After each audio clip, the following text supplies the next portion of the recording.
Chapter 31, The Little Demon of Vehart. Erin stared at the man in front of her, still breathing deeply after the clean strike that left his right arm on the ground. The dark mage was hunched over, breathing with some difficulty. His cracked mask revealed part of his scorched face. Still, even with blood dripping from his shoulder, he wore that same crooked smile, like he didn't care about the pain or the threat right in front of him. "I'm really not the type to repeat myself. Where is the boy?" Not sure if I should say, even wounded, the mage gave a theatrical bow with a sloppy motion, maybe because of his missing arm. But his grin remained. "It's truly an honor to meet the little demon of Vehart." Erin's expression darkened.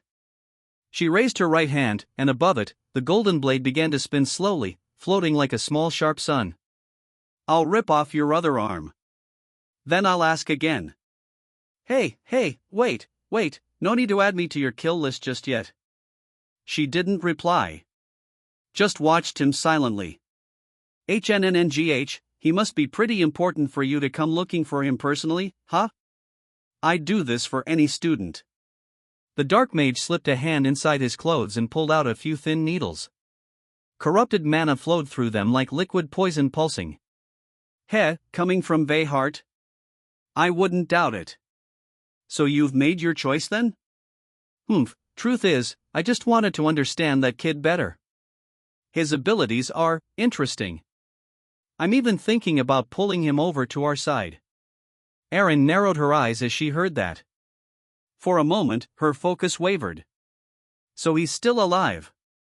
But where is he? She didn't show anything on the outside, but inside, a surge of unexpected relief flashed through her mind. The anger remained, but now, hidden beneath it, was a quiet satisfaction. "I don't need to keep listening to you." Erin lowered her hand slightly, pointing it at the masked mage. The golden blade shot forward like a bolt of light, tearing through the air with force. "Then die." The mage widened his eyes as he saw the blade coming. He threw some needles toward Erin and others at the blade. The ones aimed at her were repelled before they could get close. The needles launched at the blade exploded on impact but didn't slow it down for even a second. "That's useless. But worth a shot, isn't it?" He spun his body clumsily in the air to dodge the slash. Even wounded and off balance, he barely avoided the blade. "You really think it's going to be that simple?" Erin was already preparing another spell around her, quickly shaping several ice stakes with her other hand, forcing her mana to split between control and direct offense. The blade, after passing the dark mage, started to curve in the air, returning from behind, guided by Erin's hand. Even with his life hanging by a thread, the dark mage couldn't help but be impressed. "That's incredible. Sustaining 2 active spells at once, not something just anyone can pull off. I'll remember the compliment after you're dead." "So cold, what a shame," he muttered, pulling something with his right hand. To anyone else, it looked like there was nothing there. But Erin clearly saw a nearly invisible thread flicker in the sunlight. What's he doing? A chill ran up her spine. She turned her head instinctively, eyes narrowing. HHN. The moment she noticed, she saw the barely visible shine streaking through the trees. Dozens of needles slicing through the air, coming straight at her. When did this bastard, TSK? Cheap tricks. They won't save you from death. With no choice, she stopped controlling the golden blade coming at the dark mage. She spun quickly in the air, and at the last second, conjured a fan-shaped ice barrier thin and clear like crystal, but strong enough to hold the impact. Boom! Boom! TCH boom! The needles slammed into the barrier with force, exploding one by one in short, dry bursts, surrounded by violet sparks and magical crackles. It was close. Erin had materialized the barrier in the air in a short burst of time, freezing the mana around her and forming a solid magical wall in fractions of a second. Just enough time to block them before they could even start to fall. She slowly lowered her arm after the impact, then shook her hand in the air like she was trying to ease the tingling still running through her fingers. That bastard, even after defending herself successfully, she knew. That brief pause was all he needed. She turned her face back toward him. He was standing in front of a portal that seemed to have appeared out of nowhere. As he approached the portal, one of the corrupted needles floating nearby brought him his severed arm, still stained with blood. Like I said, it's a shame, you look like you had a lot planned for me. But let's leave that for another time. He raised the severed arm like he was holding a trophy and waved it at Aaron with a smile. Hee, later, little demon of Vehart. When I found him, he was in a situation similar to mine, so I guess I felt a little pity, shk. The golden blade came from behind. Oh. So close. But the mage stepped into the portal at the last second, making her slash cut through empty air. See you around. Annoyed, Aaron hurled the ice sticks with force. But the portal unraveled into a dark vortex, swallowing everything and disappearing. Only silence remained there with her. Damn it, Aaron hovered in the sky, her gaze locked on the space where the portal had just closed. Her eyes glowed with warm gold, and the rage still seemed to pulse beneath her skin. She stayed there for a few seconds, unmoving, until she let out a long sigh and finally relaxed her expression. Looks like I let my guard down too much. She began descending at a steady pace until she hovered gently above the lake, where the air was thicker and more humid. She stood in silence for a moment, staring at the calm surface of the water below. TSK. Aaron was sure she had felt Kane's energy when she got close to that place. But, where had he gone? How had his mana disappeared like that? Was he still alive? The Dark Mage had mentioned something about bringing him over to their side. Had he been captured? With no answers, she closed her eyes and focused. Mana began flowing from inside her body outward, like a magical detection field expanding in all directions. Everything around her began to vibrate in her perception. Magical creatures moving through the trees, small flows of natural mana circulating beneath the ground, and even the approaching magic knights. Every tiny presence was sensed with precision.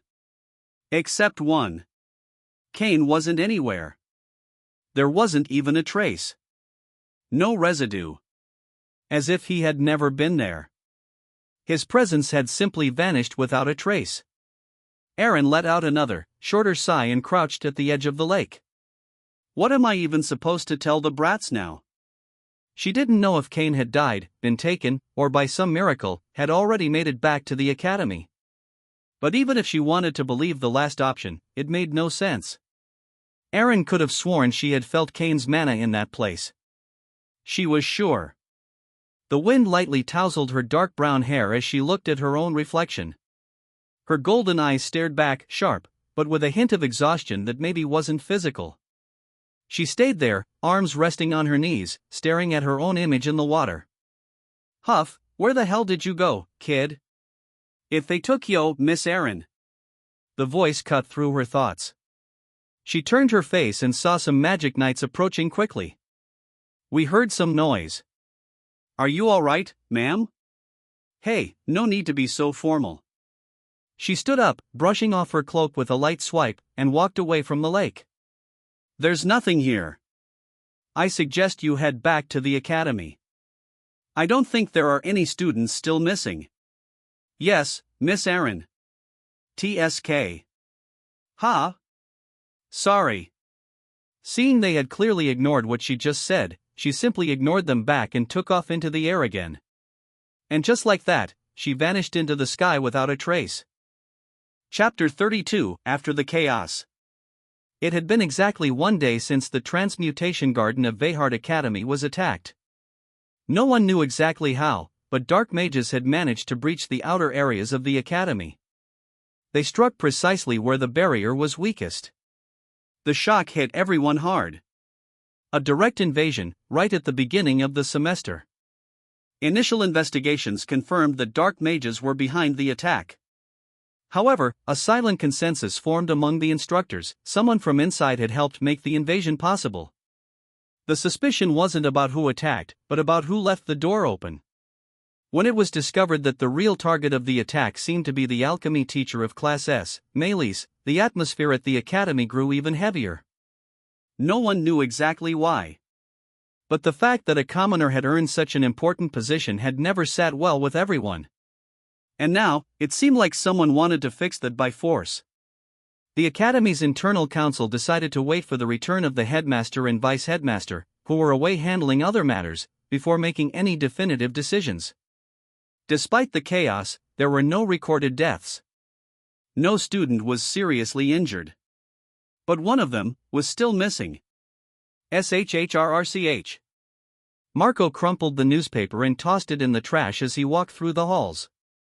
They didn't mention anything about Yen or Kane? About what happened? Not a single line. Not a single word. It was as if Yen and everything that had happened that day had been erased from existence.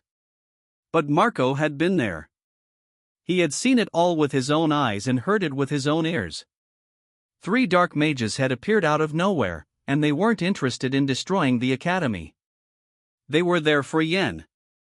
They said it out loud. And it was Kane who stayed behind to hold off the 3 while he and Yen escaped. Marco couldn't understand why that part of the story had been completely erased. But he figured Yen's family must have covered it up, even if she didn't want that. He'd seen her clearly, explaining everything to the instructors. But, as always, powerful names had the power to distort truths. Even as a noble, Yen was still a hostage to her family's decisions. "Sai, where the hell did you go, man?" The words came out low, almost a whisper. Marco hadn't known Kane for very long. But long enough to know he was sharp. Slippery like fresh ink on marble. And that mana, what he saw Kane release during the fight, that wasn't from an ordinary student. Not even a class 2. But Erin had been clear. She confirmed she felt Kane's mana at the place he was last seen. But after that, it vanished completely. According to her, Kane didn't seem dead. But he also wasn't there anymore. Either he escaped on his own, or was taken by the dark mages. And coming from Erin, that was almost a final sentence. Marco stopped in front of the classroom door. He took another deep breath.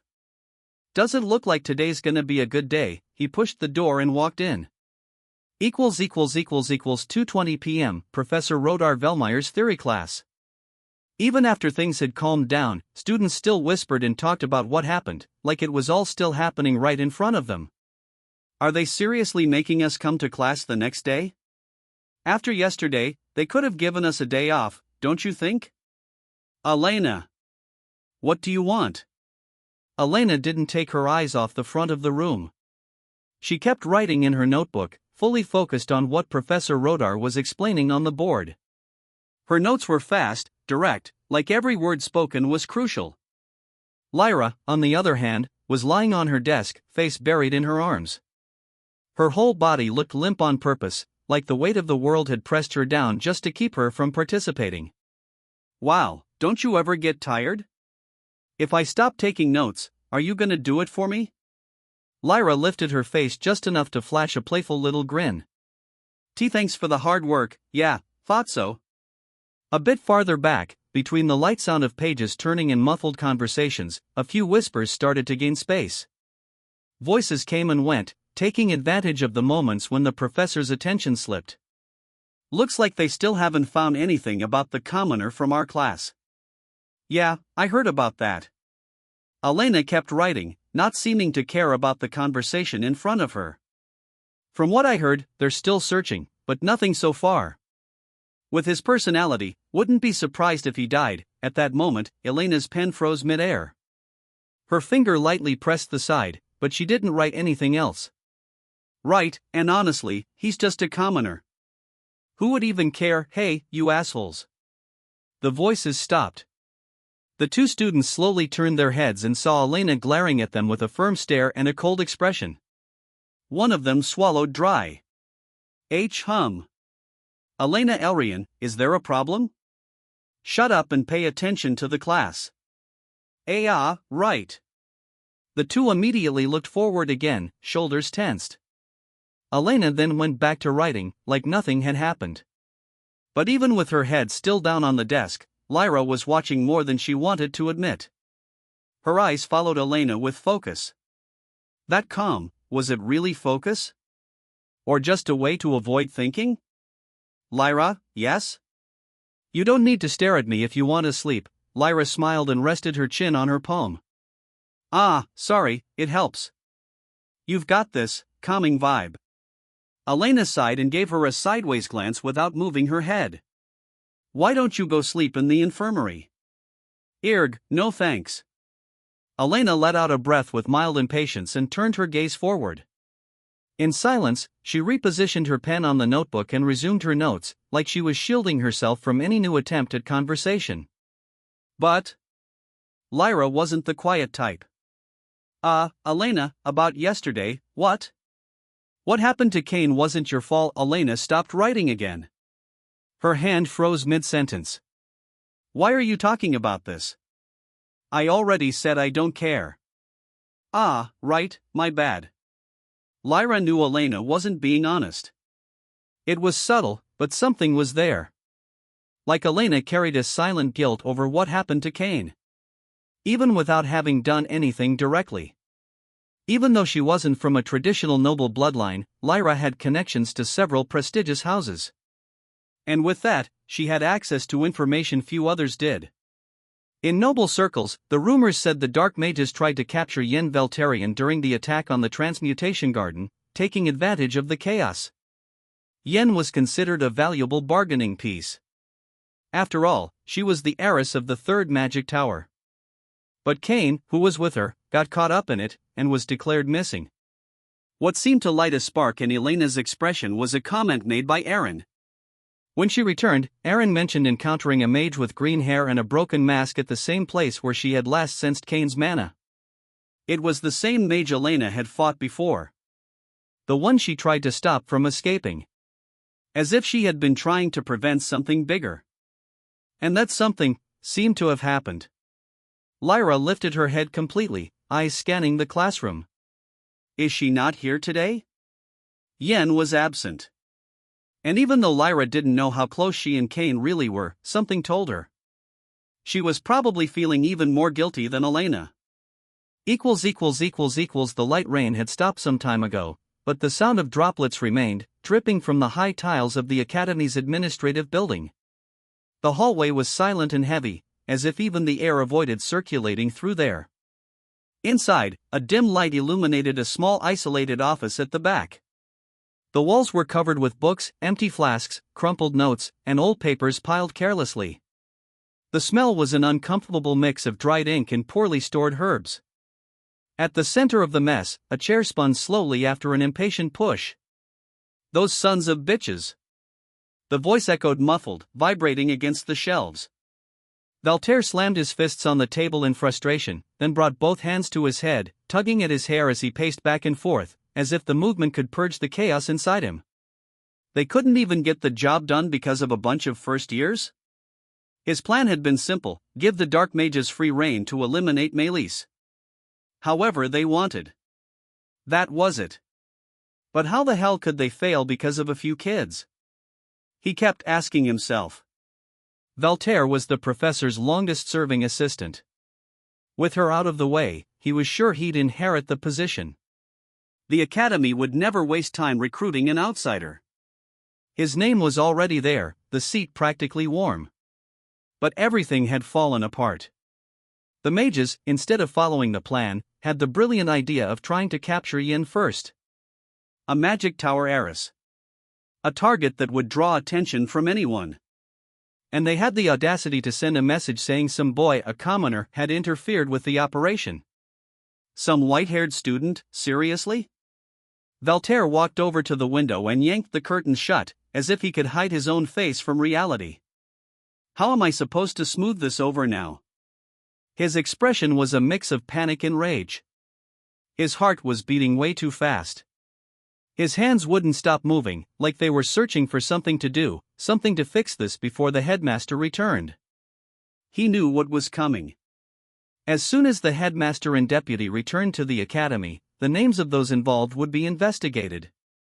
And his would definitely be among the first. I need to talk to those idiots again.